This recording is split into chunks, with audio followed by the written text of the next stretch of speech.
रहीम जिए सिंध सदा जिए पाकिस्तान ज़िंदाबाद।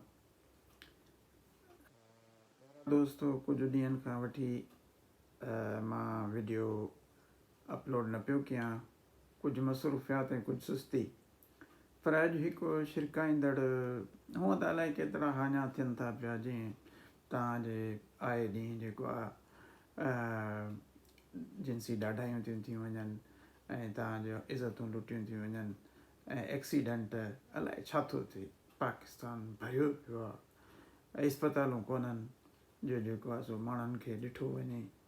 ऐं पर इन सां गॾु अॼु हिकिड़ो ॿियो वॾो इंकशाफ आहे त कराचीअ में तक़रीबन 4.5 लख मेंह, ऐं उन्हनि 4.5 लख मेंहनि जा रोज़ानो अलाए केतिरा जेके से पैदा था थियनि ॿार, ऐं उहे जेके नंढा गाबा या पाॾा जेके पैदा था थियनि उन्हनि खे कासाइनि खे ॾिनो थो वञे, जेके 3-4 ॾींहंनि जा उहे ॿार आहिनि। ऐं कासाई वरी अॻिते जेको आहे उनखे ॿाकरो गोश्त करे विकिणनि था, ऐं उहे स्लॉटर हाउस जेके आहिनि गैर क़ानूनी आहिनि। जॾहिं त सिंध असैम्बलीअ जे 1974 जे ऑर्डिनेंस तहत शिक नंबर 8 जे मुताबिक़ तव्हां 1 साल जे घटि उमिरि खां जानवर विकिणी नथा सघो। पर हे जेके आहिनि से रोज़ानो कराचीअ जे शहर में तव्हांजे पेरनि जे हेठां, तव्हांजे अखियुनि जे अॻियां 2000 इहे नंढा जानवर कुठा था वञनि, जिन खे कुही करे सदर जे इम्प्रेस मार्केट ऐं वॾनि वॾनि शादी हालनि में ऐं बाईपास ते जेके होटल आहिनि, रेस्टोरेंट्स आहिनि, उन्हनि खे जेको आहे सो ॾिनो थो वञे ऐं उहो ॿाकरो गोश्त करे हलायो थो वञे। ऐं ॿी वॾी ॻाल्हि त उन जा पावा बि धार जेके विकिया था वञनि। ऐं हीअ जेको असां सम्झो त वेंदा आहियूं गोश्त खाइण या कीअं जिते रश वारा इलाइक़ा हूंदा आहिनि या जिते हिकु दफ़ो को माण्हू ईंदो आहे, त उते जेको आहे सो इहे तव्हां इन्हनि पाॾनि जो, नंढनि जो नोमोलूद पाॾनि जो गोश्त खाईंदा आहियो। हाणे इहो गोश्त जेको आहे इंसानी सिहत लाइ तमामु हानिकार आहे, छो जो इहो इम्यूनो कंप्रोमाइज़ आहे ऐं इहो इन में अलाए केतिरियूं बीमारियूं थी सघनि थियूं। ऐं उहो जेको आहे वैक्सीनेटेड गोश्त बि न हूंदो आहे, ऐं जॾहिं त उहो अव्हांखे खारायो थो वञे ऐं उहो कचो गोश्त, ऐं उन सां असांखे केतिरा नुक़सान था थियनि। हिकिड़ो त असांजे हलाल जानवरनि जी जेका आहे उहा पैदावार घटि थी वञे। ॿियो उन सां असांजे खीर ॾींदड़ जानवरनि जी तादाद में तमामु घटिताई थी थींदी वञे। हाणे सो उनजो अमल, पर मां सॼी सिंध वासियुनि खे जेके बि आहिनि, जेके कराची में था रहनि या जेके ॿाहिरि था रहनि, जेके असांजा 18 ज़िला आहिनि उन्हनि में था रहनि, जेकॾहिं मां उन्हनि खे चवां त जेके उतां जा हारी नारी आहिनि हिते अची कराचीअ मां इहे जेके आहिनि से कटड़ा इहे वठी वञनि ऐं उते पालनि।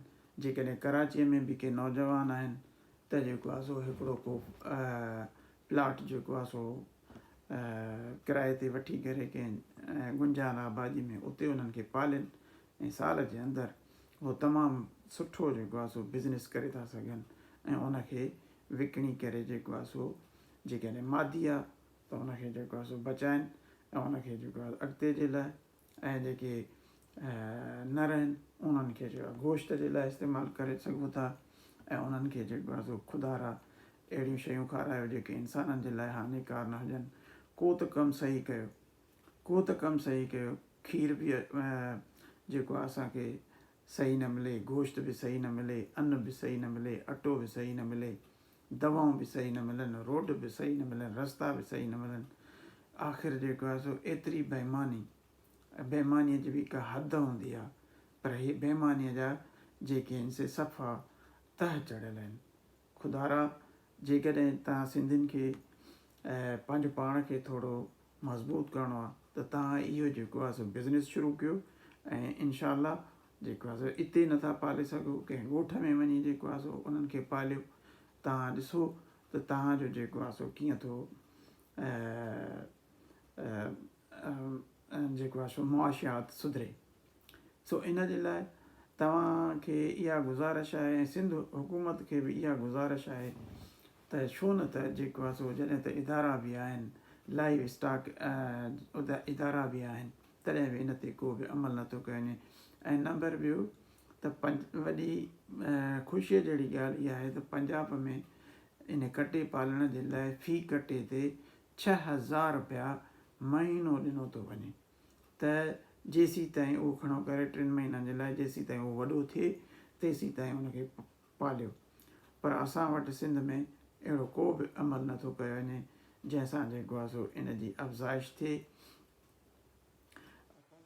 तो आख़िर इंसान असांजा माण्हू अलाह खां ड्रुजनि छो था अलाह खां ड्रुजनि छो था इंसानियत छो था आणनि जो एतिरनि नंढड़नि मासूमनि खे जेतिरा इंसाननि खे पंहिंजा औलाद प्यारी हूंदी आहे तेतिरा इहे नंढा जेके ॿार पंहिंजे मैं खे पंहिंजी माउ खे प्यारा हूंदा आहिनि या गऊं खे प्यारा हूंदा आहिनि ऐं उहा उन्हनि ते एतिरो साह ॾींदी आहे।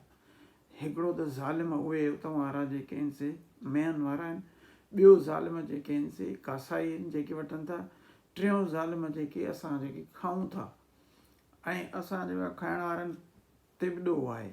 ऐं छो असां जेको आहे सो छो नथा सोच सम्झी करे जेको आहे सो पुछा गछा करे खाऊं, पर न असां में इहो को बि कोन्हे। इहो माहौल जेको आहे सो ख़राबु थींदो थो वञे। हाणे उन सां जेको आहे सो अलाए केतिरियूं ख़राबियूं पैदा थी थियनि, इंसानु बीमार थो थी पए, इंसानु जेको आहे सो तरह तरह जी क़िस्मनि जूं बीमारियूं थी पवनि। तॾहिं त असां जेको आहे सो हितां जॾहिं असां ॿाहिरां वेंदा आहियूं उते खाईंदा आहियूं उहो खाइण सां ई सॼो पेट सॼो ख़राबु थी वेंदो आहे। सभिनी सिंधियुनि खे दोस्तनि खे इहा इल्तिजा आहे त इन जो बिज़नेस शुरू कनि ऐं इहो वठनि ऐं कराचीअ में न पालनि त ॻोठ में पालनि, जे कराचीअ में हिते उन्हनि खे सहूलियत हुजे त कराचीअ में पालनि ऐं हिकिड़ो वॾो बिज़नेस आहे। पर असांजो सिंधी जेको आहे वीचारो चवंदो आहे त पटे वाली बि नौकिरी भली आहे। छा आहे त नौकिरी बसि वञिणो आहे रुॻो जेको आहे सो ऐं उहा नौकिरी करे अचणी आहे। तंहिंजे करे दोस्तनि खे इहा अपील आहे त महिरबानी करे जेको आहे सो इन तरफ़ तवजो ॾियो ऐं सिंध गवर्नमेंट खे इहा अपील आहे त सिंध गवर्नमेंट पंहिंजे डिपार्टमेंट खे सुधारे ऐं इन्हनि ते कड़ी नज़र रखे ऐं जेके आहिनि से इन्हनि माफ़ियाज़ खे ख़तमु करे जीअं माहौल में दुरुस्तगी अचे। कराची असांजी आहे, कराचीअ खे असांखे सही करिणो आहे, न की ॿियनि खे। सदाईं गॾु जय सिंध, जय पाकिस्तान ज़िंदाबाद।